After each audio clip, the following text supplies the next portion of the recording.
will contribute, it has the potential, I believe, to contribute significantly to addressing a lot of the problems that humanity faces. So the structure of the talk, brief introduction, then I'm going to talk about some of the basic economic principles that are underlying the business plan. Then I'm going to go into the business plan. Then I'm going to go into all the ways that I believe that the business could potentially address a lot of really pressing problems that we face today. And then I'm just going to briefly talk about how political peace is a necessary criteria for AI safety. Although none of this business is going to deal with the technical aspects of AI safety, but it might help promote peace, which and then beyond that, just talk about a few residual issues that it doesn't deal with. Introduction. The subject of this talk is an idea for establishing a profitable business that combines real estate development and finance. This business will solve 80% of the problems which humanity faces while creating optimal conditions for projects that solve the remaining 20%. Compared to its comprehensive benefit to humanity, the basic idea itself is pretty simple. It's so simple that most of the talk explains how the basic idea is a panacea. Well, 80% of the solution. Only the first third explains the idea itself. The idea. Basic principles. So I'm saying that the location value of real estate over and above the infrastructure build cost is the social value in that location. In principle, maybe it's also to do with scenic views and stuff like that. But definitely the value, definitely social capital. I think today is really the bulk of the non-infrastructure value in a given city or habitation.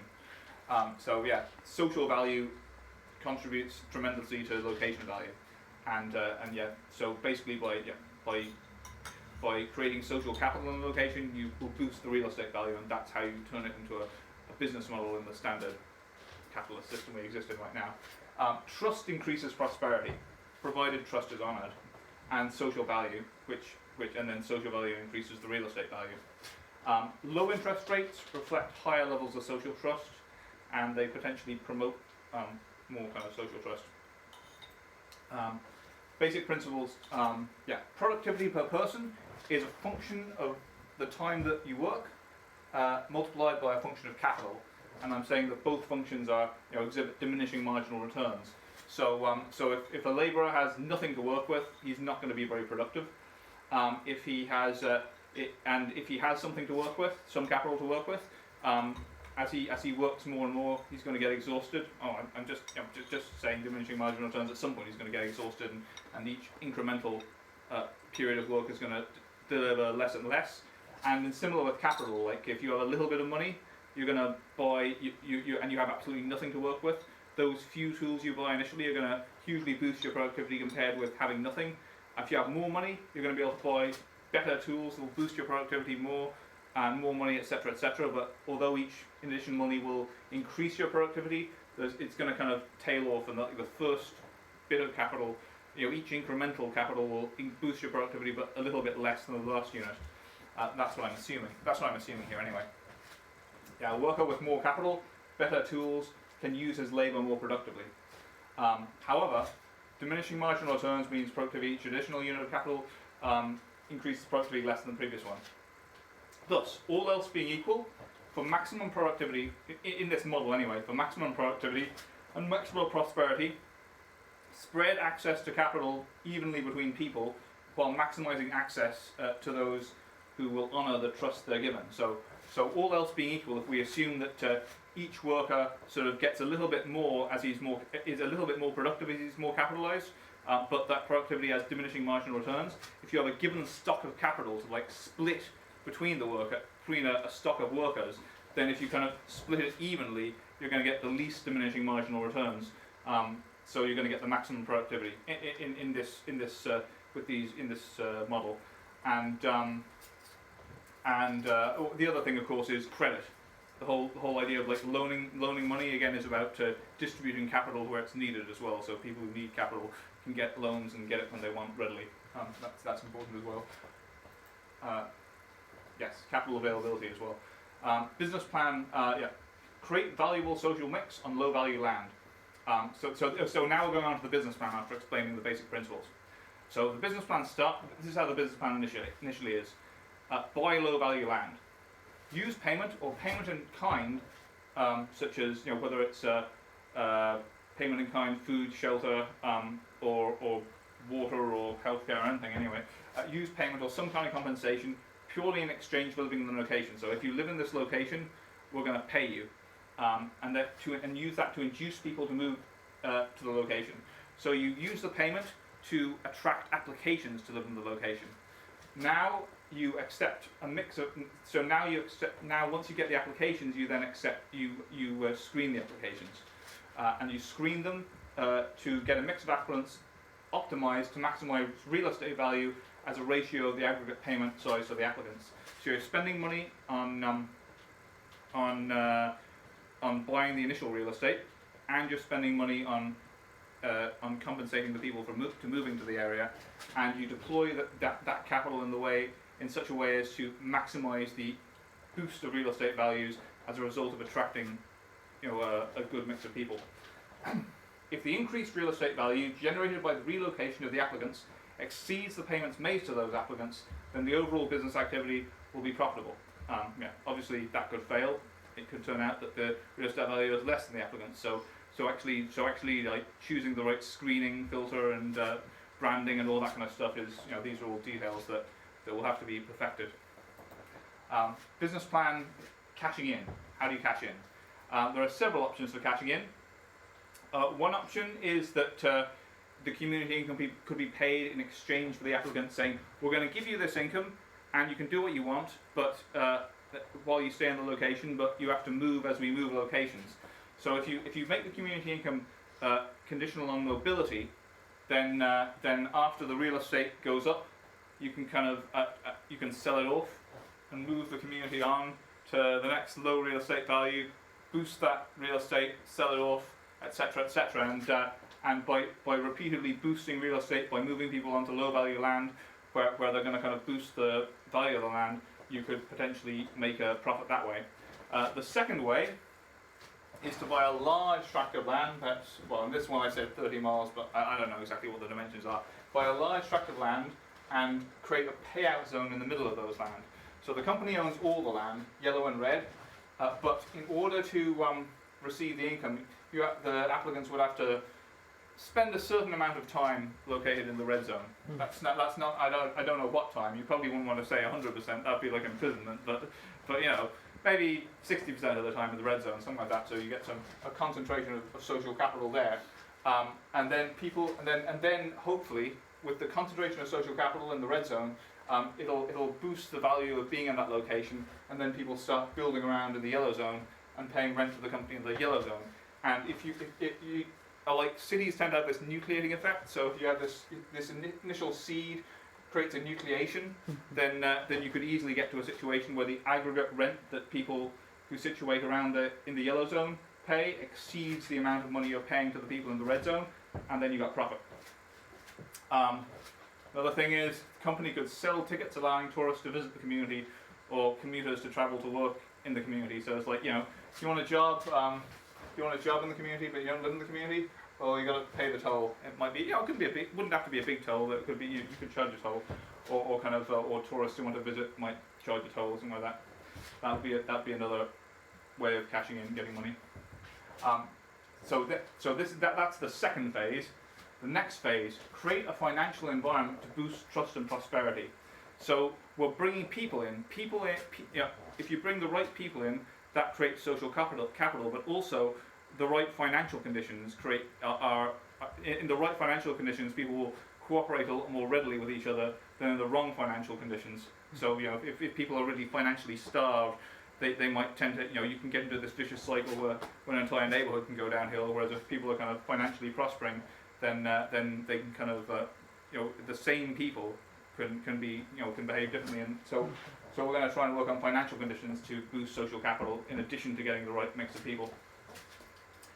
If the company accepted a currency that it itself issued in lieu of rent, this currency would immediately have value to the people and businesses located on company land.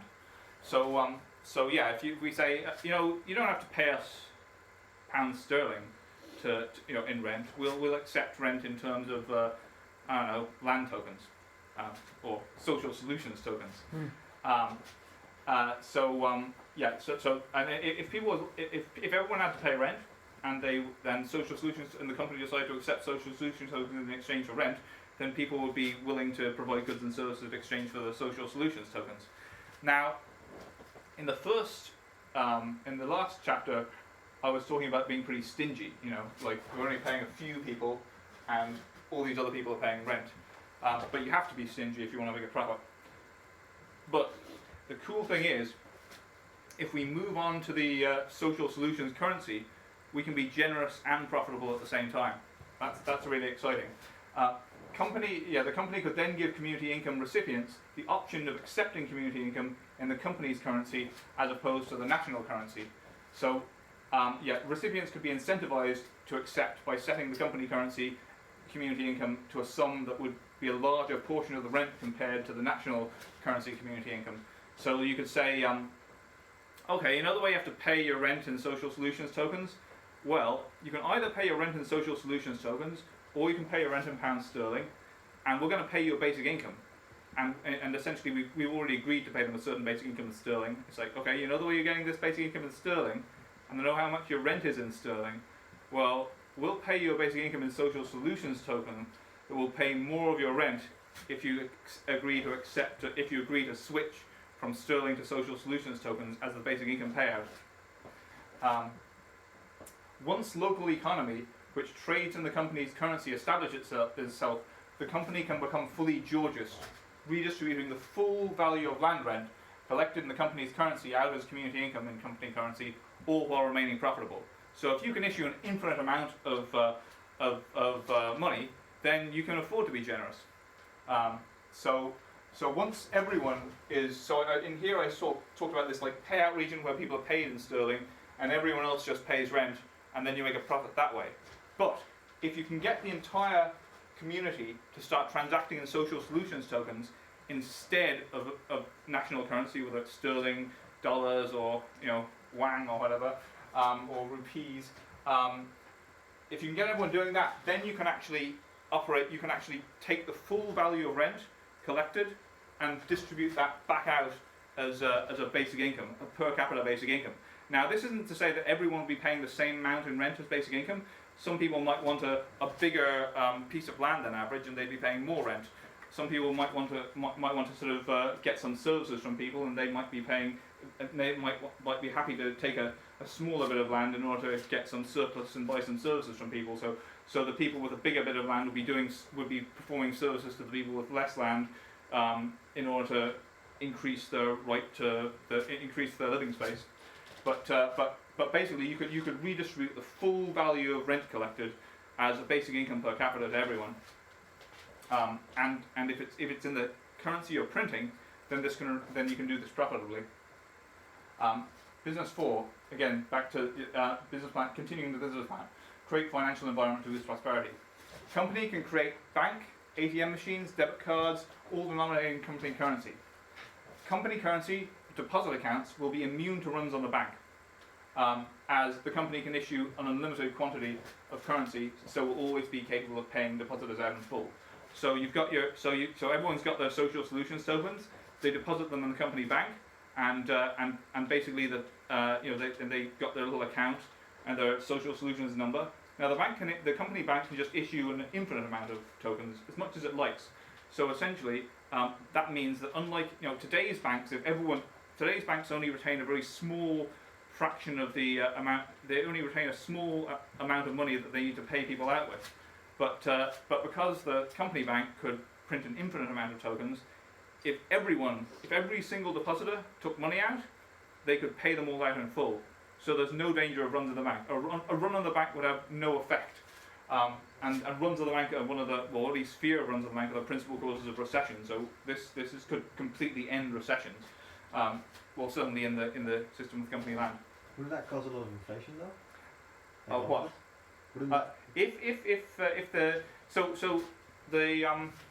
The social solutions could, in principle, print an infinite amount of money. Mhm. Now, if they did choose to print an infinite amount of money, that would cause infinite inflation. Yeah. But if they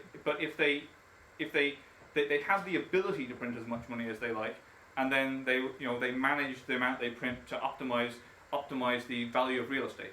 The underlying, if you think of it from a kind of relativistic point of view, like relative to the nation that the company owns land in, the key thing that the company wants to maximize is its real estate value in terms of the national currency. And all this financy stuff with social solutions tokens, the only purpose of that at the end of the day is to maximize the real estate value of the land that the company owns, and optimize inflation to essentially to maximize real estate value all the time. So it's not in their incentive to just. What? So it's not in their incentive to just Yes, constantly. Exactly. You're managing financial policy to maximize real estate value. So I'm thinking of another idea of, so run of the bank is like you mistrust the institution that holds your money, so you go there and you want the money out. So the analogy of a run of the bank here would not to take out all my social tokens in cash, because this cash is like it's not different than the number of my bank account. If I actually started to mistrust the system, I would try to sell my social credits for some other currency, right? That's fine, but you still have to pay rent in the social credits. The other currency won't be accepted as rent. So you're living on. I think that I think that the analogy to the run of the bank is off. Maybe there isn't anything like a run of the bank. I think the equivalent would be like people losing faith in the cryptocurrency and just everyone selling for fiat currency. So everyone sells to dollars or pounds. If everyone loses faith, the token becomes worthless. Yes. No one uses it anymore. That's the risk. Yes. Yeah, that Yes. but because I have to pay my rent in. Well, I could pay my rent in. Well, the thing is, the velocity of the money goes down. Even if people are paying their rent, they literally just crash out, pay the rent, and they're never actually holding the token. So the velocity of the money I think is at the end of the day, if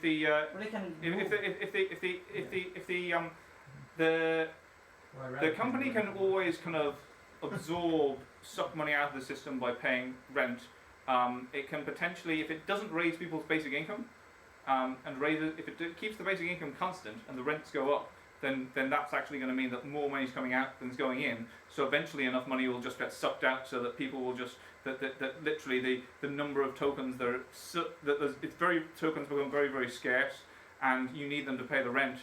So the value is going to have to go up, because rent, the whole, like, I'm pretty sure that land is what pins the value of. So that means the company, as well as printing an infinite amount, it can also burn an infinite amount to reduce the supply if it needs to. Maybe I'm not sure. I'm not sure that's an infinite amount. I think the rent might be the burn rent. as much as it needs to put the price back up again. Yeah, I'm not sure whether the rent is set. I'm not sure whether the rent is set by market demand. But certainly, if there was hyperinflation, it would be perfectly reasonable for the company to raise rents. In a hyperinflation scenario, people are just trying to get rid of the money. Then if people don't want it, well, then the landlords can go, okay, you don't want it, just give me loads and loads. Yeah, but then that just fuels the hyperinflation. No, the company is the landlord, so it just kind of sucks the money out of the system as rent. So it takes it out of circulation. Yes, the basic income is the tap coming in, rents is the drain going out. Yeah. So I want to make sure. I mean, have you gone through your whole presentation? I don't want to like. Yeah, so let's keep going. Okay, I should probably keep going. Yeah, it's quite a lot. This is another thing. The company, so it's immune to.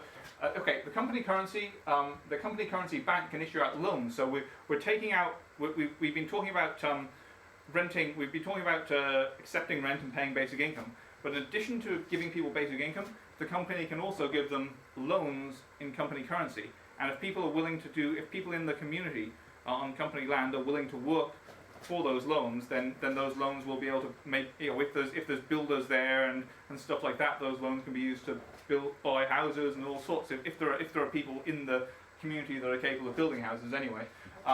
Yes. Company will not make loans to generate profit in its own currency. Why would it need to? It can issue an unlimited amount. Rather, it will make loans to maximize the social capital and corresponding real estate value of the company land in the national currency. The company might still profit even if default losses exceed profits from the interest. So if you loan money out, people might not pay it back.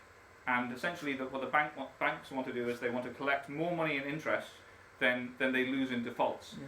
That's what they have to do to achieve profitability. But the thing about this is that the company, that's not the goal of the company. The goal of the company is to maximize real estate value. So, I mean, obviously, if there was huge amounts of default, that would correspond to a lot of inflation, because you wouldn't be able to suck the money out that you put in again. But it's certainly possible for